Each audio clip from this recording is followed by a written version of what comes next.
Want to learn how to be a master of business without going back to school? Listen to the Planet Money MBA. No suits, no PowerPoints, just the secrets of business school delivered straight to your ears. Every Wednesday till Labor Day on Planet Money from NPR.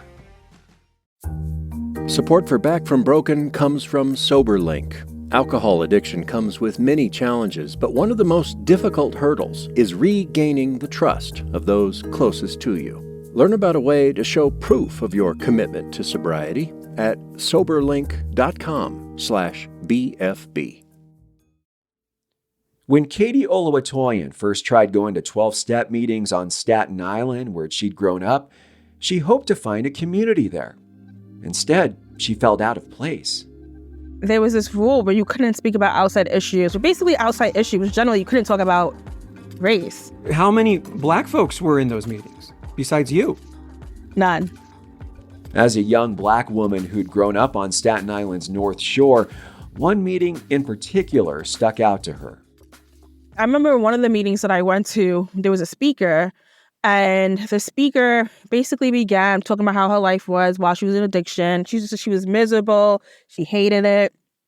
She was living in blah, blah, blah neighborhood. And I looked at her like, girl, what's wrong with that neighborhood?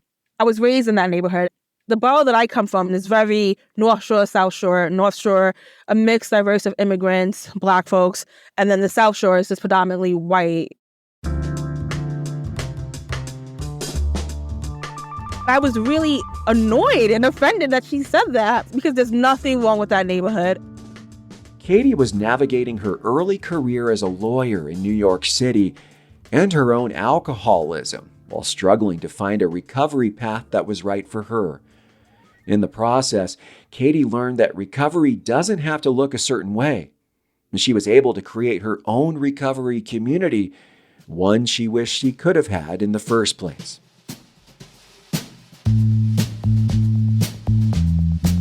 I'm Vic Vela. I'm a journalist, a storyteller, and a recovering drug addict. And this is Back from Broken from Colorado Public Radio. Stories about the highest highs, the darkest moments, and what it takes to make a comeback.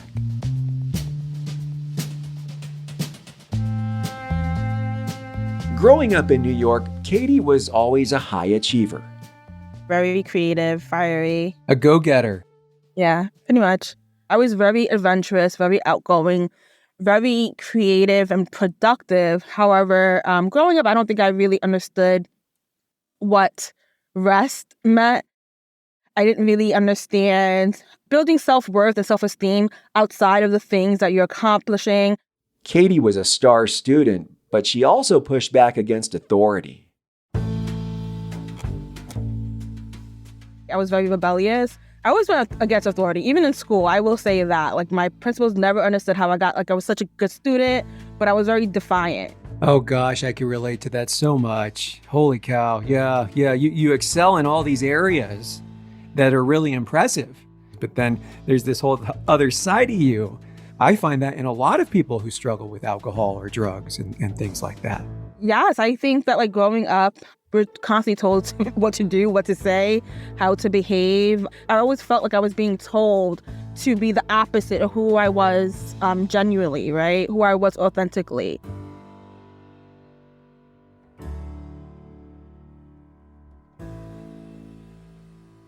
What was school and home life for you back then? Because I know you had a unique upbringing in that you went to Catholic school, right? But you grew up in a Muslim family.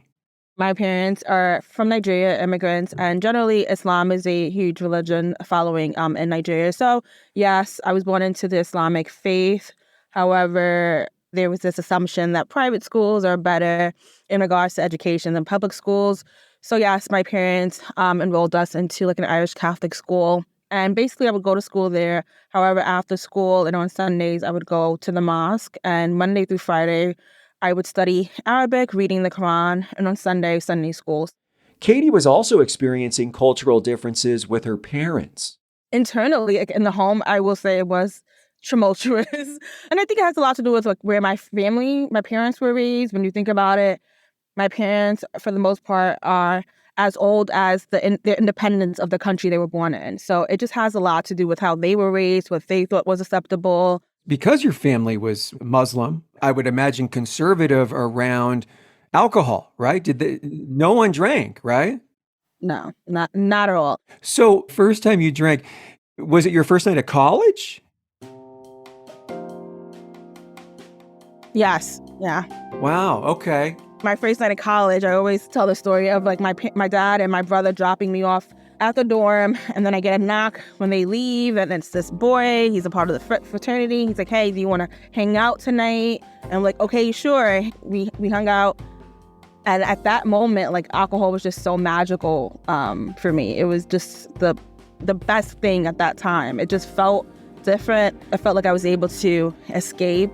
Felt like I was able just to disappear. From that point on, I feel like I've always used alcohol in the quote unquote wrong way. Like, I never used it socially. Like, once I realized the properties of what it was able to do for me, that was the objective, to reach that state every time. Gosh, isn't that true? I'm not trying to glorify alcohol. I just want to iterate, like, there's stages, right? In the beginning, it's good. It's good until it's no longer good, and that's the problem. You have to be truthful, and that's how we talk about these things, right? The truth is that for a while, alcohol or drugs, they felt great. They felt tremendous. They felt really good, yes. Especially like growing up, always, doing well in school, doing well in sports, winning science competitions, but constantly feeling like I wasn't good enough. Alcohol just made me forget about all like the quote unquote negative aspects that I thought I possessed at that time, if that makes sense. It makes perfect sense. So you started drinking in college, but college, everyone's drinking, right? And did you think you had a problem at the time? Absolutely not. Everyone was drunk half of the time. I had a huge course load and I wanted to graduate on time, if not earlier. I always took about like 17 credits per semester. I had a job on campus. I was a sorority girl. I was able to do things, right? And so Monday through Thursday, I was working hard. But Friday to like Sunday, that's when like my drinking would just take off. And I felt like this is what everyone did. And I felt like I deserved it. Like, it was okay, a reward. After college, Khadi went to law school. It was a lot like her undergrad years, but everything was kicked up a notch. She drank a lot on the weekends. It was still very problematic. Like, no one should be drinking that amount. But as long as you're able to continue going to school, you're getting good grades, you're volunteering in class, you're answering questions, right? No one really cares until it presents itself to be where you're not being as productive as you were. Then that's when it generally becomes a problem or issue that needs to be solved. You had an experience during Ramadan that you didn't understand until later. What was that? It was my first summer law school internship. Typically, during law school, you're supposed to be working at different firms or wherever you picture yourself working when you graduate. The goal is to build a relationship with that firm. And then when you graduate, you'll be hired. One of the offers I received was at a firm in New York. It was great. They're trying to impress me. They want me to come to apply to this firm and work here after I graduate. And what do they do it with? Alcohol. Every day after work, we would go to happy hour. There was alcohol in the office fridge. There was alcohol everywhere. Like, even one weekend, they took us out in a limousine. Nothing but alcohol. I don't even know. Like, when I think about the amount of alcohol I drank that summer, and I was still able to function, like, that would not have been the case maybe 2 or 3 years later in my addiction. At that time, I was able to take breaks from alcohol. And for me, during Ramadan, I always abstained from drinking and having sex. Things that you're not supposed to do as a Muslim anyways, but I'm human. And for me, it was just when Ramadan came around, I wasn't going to drink. I wasn't going to have sex. I wasn't going to curse, do things that I'm not supposed to be doing anyways. And it was the second day of Ramadan, I believe. And I started itching violently. Think about like spiders just all over your body, right? But you can't see them. We had to call the ambulance. I went to the doctor. The doctor did not know why I was itching. I then had to leave their internship early, and my doctors didn't know why I was itching. They thought that was an allergy, that I was allergic to something. It wasn't until I went back to school where I started drinking again, I realized that the itching subsided. I realized that I was having withdrawal. My body was having withdrawal from alcohol, which none of the doctors even asked me about my drinking habits. None of the doctors that I saw that summer could tell me what was going on with my body. That is just incredible to look back. And it's scary, too. I mean, just to think back on, I'd imagine, right? Like, imagine if I would have known, if I would have stopped, and if I wouldn't have, entered into addiction, what would life have been like then? Katie's drinking escalated when she started preparing for the bar exam. It's something that would be stressful for any law student, but Katie felt even more pressure than a lot of her other classmates. I went to a predominantly white law school, and I think like any given class year, maybe like 110 students, maybe 3 to 4 were Black. Looking back, it makes no sense, right? There was this like myth that Black students don't pass the bar on the first try. And that adds pressure. It adds more of a weight on your shoulders. For sure. I did not want to be one of those Black students who didn't pass. And I wasn't, right? And I know, and honestly, not to toot my own horn. Toot away. The chance of me not passing on the first try was actually slim to none. But anyways, when you have all these things in your head, you're scared. So that's when my relationship with alcohol definitely took a turn. So in the morning, I would wake up, take caffeine pills, drinking a lot of coffee, basically so I can stay up and study. I would wake up, let's say at like 8, start studying at 9. And then I wouldn't stop studying until like, let's say 9 p.m., 10 p.m.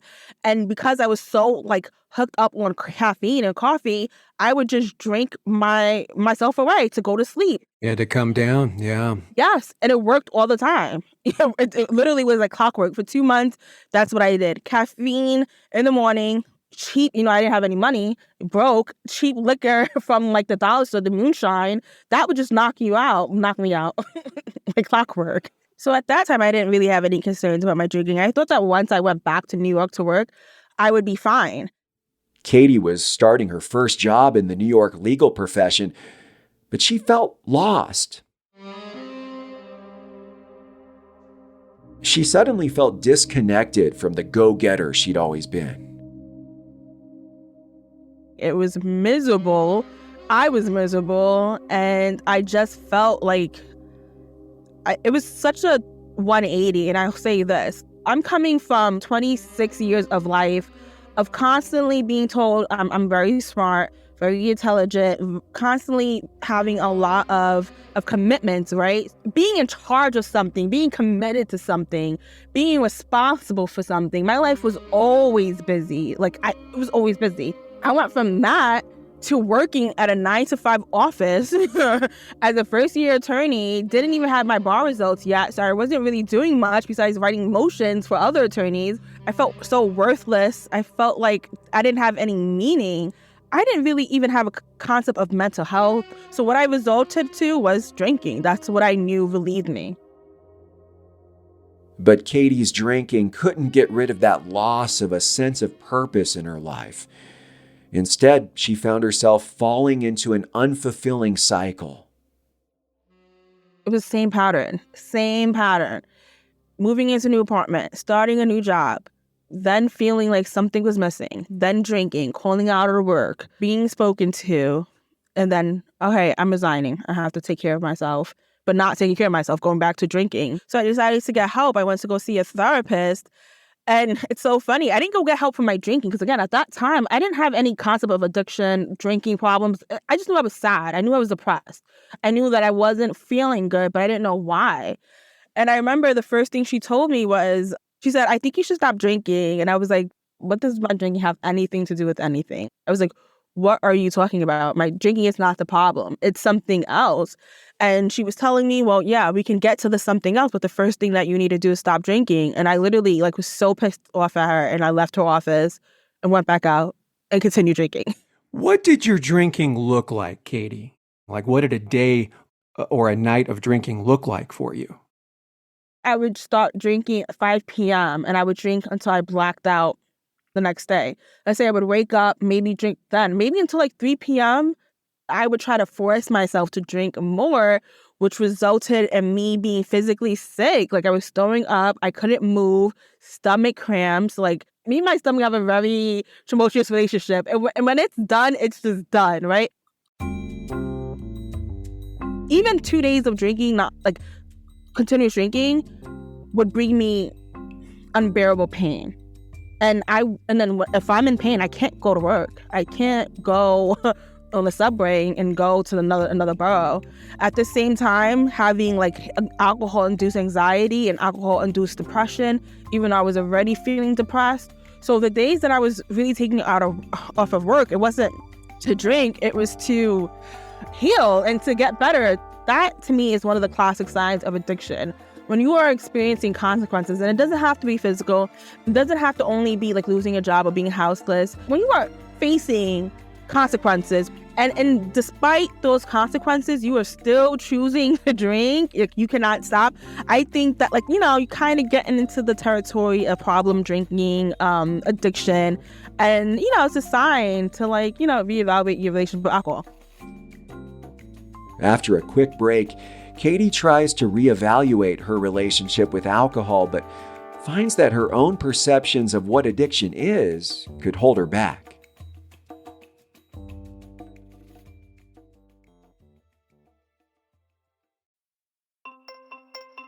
Support for Back from Broken comes from the University of Colorado Anschutz Medical Campus, committed to creating endless possibilities for medical discoveries.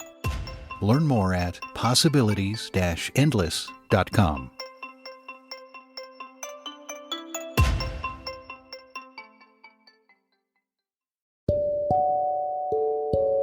Hey, it's Vic.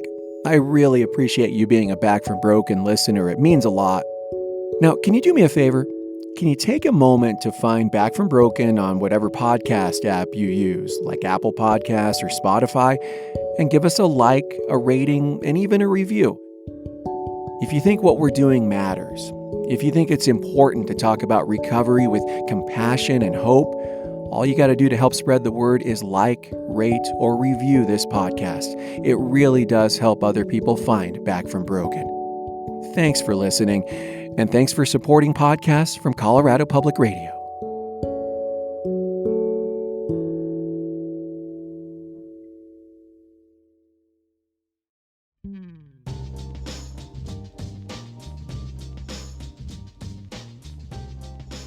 Katie admitted to herself that she had a problem with alcohol. She needed to focus her energy on not drinking, so she tried rehab. To be honest, I don't think I've ever admitted this before. I honestly wanted to rehab because I couldn't go back home to my parents and I needed somewhere to stay. I didn't want to go back to my parents because they wouldn't even have understood what I was going through. I had admitted at this time that I did have a problem, and I said, you know what, maybe I should just go get help. So I went to the rehab. After rehab, I was the only Black person there. I was also the only person who was there for the first time. I didn't feel, in comparison to the other people I was with, that I was in addiction. I was listening to what the other attendees were telling me, Katie, you don't have a problem. You're not you're not bad. You just have to drink less. I was basically looking at my stay in rehab as a little vacation, which I definitely needed. So that was my experience. So as soon as I left, let's say 30 days later, what did I do? You drank. Went back to the liquor store. I want to stay on this, Katie, because I think it's actually really important what you're talking about. First of all, it's amazing how many similar experiences I had with you. I was not ready to stop. I went to a very fancy rehab center, but I didn't take it seriously. I was calling up my bookie over the phone and making bets, and I was hooking up with one of my bunkmates, and then of course the very day I graduated, so to speak, I drank. I was not ready. Because I still had this ego. I still had this stigma or attachment to addiction. You see the homeless person, muttering back and forth, that guy clearly has a problem, right? We have this image of what an alcoholic or an addict should look like. But what we fail to see is that you don't have to be that extreme to be an alcoholic or an addict. And I think that gets to your point of when I first went to rehab, I'm sitting next to people who like have tattoos and they've been in and out of prison. I'm like, I'm not as bad as this guy, right? Like I got this. And I think that goes to the overall stigma that we talk about, that we don't have to look a certain way or act a certain way to reach rock bottom. You said it perfectly. And honestly, none of us are that far removed from being houseless. None of us are that far removed. Imagine if I did continue drinking. I already knew that I could lose a job. I was resigning. I could have easily been fired if I continued. So I know that I'm fireable. And if I'm losing my job or if I'm resigning, I can't pay my bills, right? That is exactly right. And while we're in the process of doing it, we're still considered to be quote unquote functioning alcoholics. I just feel like we're never, if you're in addiction, you're never really too far removed from being that person or looking like that thing that you associate addiction with.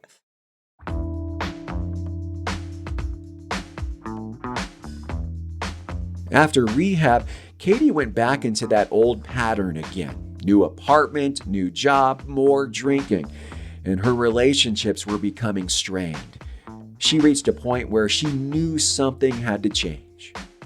So I just said I had to make changes. And at that point, I went to Buffalo. I knew I couldn't get sober in New York. That was a fact.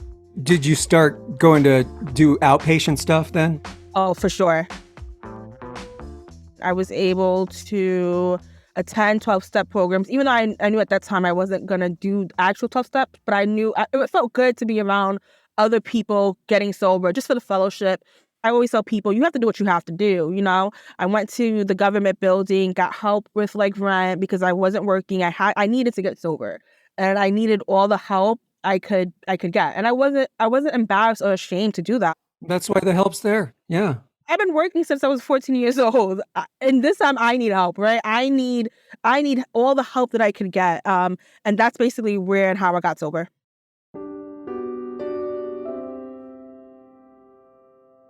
The 12-step meeting that I went there was more diverse, right? And I remember, for example, George Floyd, right? He was murdered. And I remember going to a meeting that night and no one was really affected or really was talking about it. This meeting that I went to was predominantly a white meeting, right? And no one seemed affected. No one was talking about it. And then in the morning, when I went to another 12-step meeting, which was predominantly Black, I brought that up. Don't you guys feel any type of way of why is no one talking about the murder of George Floyd? And, these were older folks, older Black folks that I really, truly love and admire. They were telling me Katie, you just gotta focus on your recovery and, you can't worry about, what happened to him. It's a generational thing. Yes, I know God exists. Yes, I know God, but that's not enough. It's not enough that I just put what I just saw on TV and what's going on the back burner or pretend like it's not happening just because I'm in recovery. I can't do that. I want to learn how to live in the midst of all this chaos, right? Without trying to escape. To me, ignoring that something is actually happening is another form of escaping. And some of those older members that you were talking about, the old school types, right? I love them to death and they have so much wisdom. But where's the balance, right? We got to find the balance. Yes. And I'm not in a position to judge anyone else, but I know for myself, I don't want to pretend that things are not existing or not happening. I want to learn how to cope in a world where things are happening. I want to acknowledge, accept, so that to me is one of the main reasons why I said I don't think this 12-step thing is a good fit for me personally.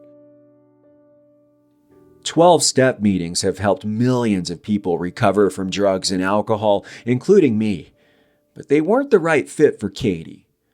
But instead of giving up, she did something else. Back in 2018, Katie had started a blog. And on it, she wrote honest posts about her struggles with alcohol and what it was like trying to get sober. It wasn't until a couple years later that Katie realized her experiences were really resonating with other Black women. I started to get DMs and emails from other Black girls and women who were basically saying that, they're drinking a lot, but they don't understand why. It's they can relate to my blog. And what I picked up from what folks were telling me is that they didn't know who they were when they were not taking care of folks, working, especially as Black girls, Black women. Generally, we're the head of the household. We're responsible for the rest of the folks in our community. We go to school, we work, we create. But because that was put on hold for them, they have lost somewhat of their identity. And that related a lot towards what I was experiencing when I graduated law school. It inspired Khadi to create an inclusive online recovery community called the Sober Black Girls Club.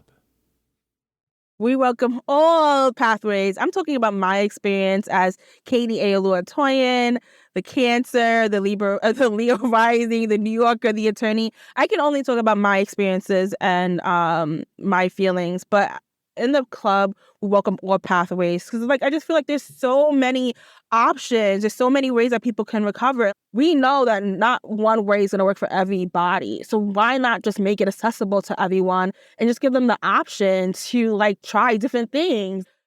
Khadi started hosting virtual meetings for the Sober Black Girls Club in 2020, and she didn't want people to feel how she felt in recovery meetings before. She wanted people to talk honestly about experiences as Black women in recovery.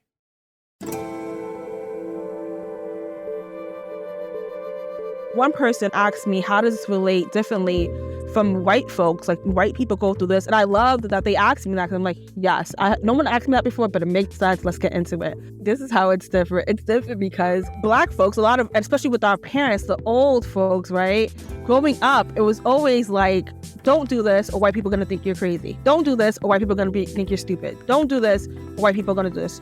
Who was I looking for approval? My parents? Who were they looking for approval? White people? It wasn't until I started to get into wait, how did I even get here? When it comes to Black girls and women, who are we trying to press? Who are we looking up to? Who are we looking up to? And what are the determining factors? And generally, it's really just what white folks have deemed appropriate. Is your nails too long? Is your hair? Are you ghetto? How you speaking? Code switching? And that, even though it's very common in a Black experience, I don't think that sometimes even as Black people, we acknowledge the trauma or the difficulty that it really brings on when we're trying to really evaluate who we are and what we stand for. Thank you for all of that, because I think a lot of people just don't know, right? They just don't know. And because not only do you have your own set of layers as a person dealing with recovery, and there's the other layer that a lot of people don't know about. Exactly. Khadi was helping other people recover and making discoveries that were helping her understand herself. One of those discoveries was the writing of Bell Hooks, a revolutionary author who wrote about race, class, gender, and self-recovery. Back then, we were just hosting meetings, talking about our experiences in sobriety. The books that we read, we would have literature meetings, and the books that we would read were from Bell Hooks. Yeah, Hooks, a legendary author. Yeah. Yes, she just, the way she captures our experiences was just eye opening, right? It's not enough to be okay, society is racist and this and that. Okay, yes, we know. Okay, great. But how is this transcribing into our everyday lives? How is this creeping into how we view ourselves and how we view each other? How our parents treat us, and how compared to how they treat other people outside. It's just the way she talks about Black women, Black girls is just amazing. So the book that we started reading was Sisters of the Year, Black Women and Self-Recovery. And a lot of us, honestly, every week, I think we only had 1 or 2 meetings that time, we just would cry because it was just life-changing. That book just changed everything for us and strengthened us what's really important. Yes, accolades are important, right? Everyone wants to look good. Everyone wants to accomplish things, right? But that is at the bottom. What is at top is your own self-love, your own, your independence, right? Your self-autonomy, actualization. So we basically use our meetings to talk about our relationship with nature, our relationship with animals, our relationship with rest, with forgiveness. That book is our blue book. Your voice gets so hopeful and optimistic when you talk about the club. And I could just hear it, and I love it, and I love what you're doing.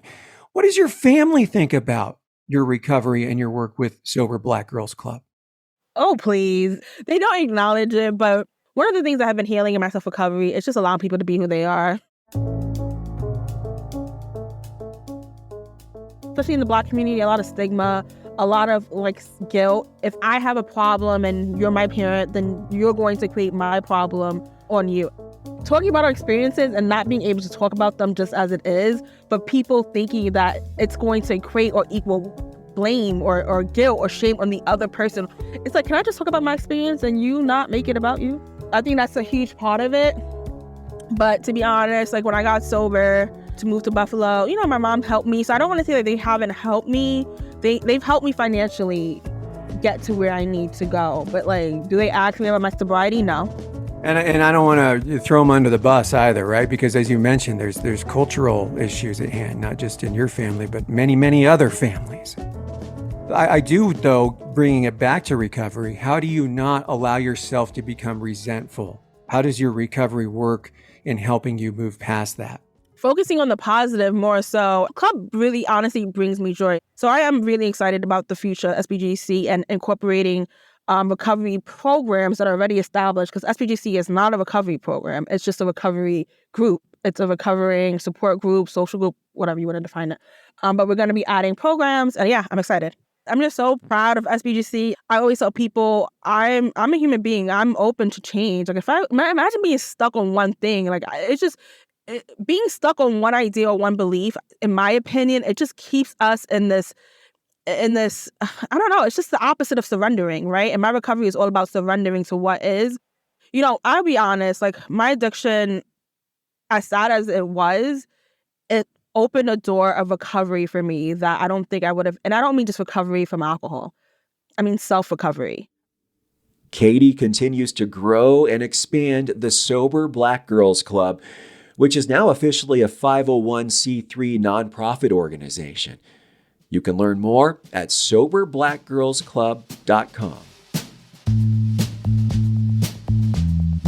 Back from Broken is hosted by me, Vic Vela. It's a production of Colorado Public Radio's Audio Innovation Studio and CPR News. Our lead producer today was Emily Williams. This episode was mixed by Kibwe Cooper. Find a list of all the folks who worked hard to make this episode in the show notes. Thanks for listening to Back from Broken. Please review the show on Spotify and Apple Podcasts. It helps other people find it. This podcast is made possible by Colorado Public Radio members. Learn about supporting Back from Broken at CPR.org.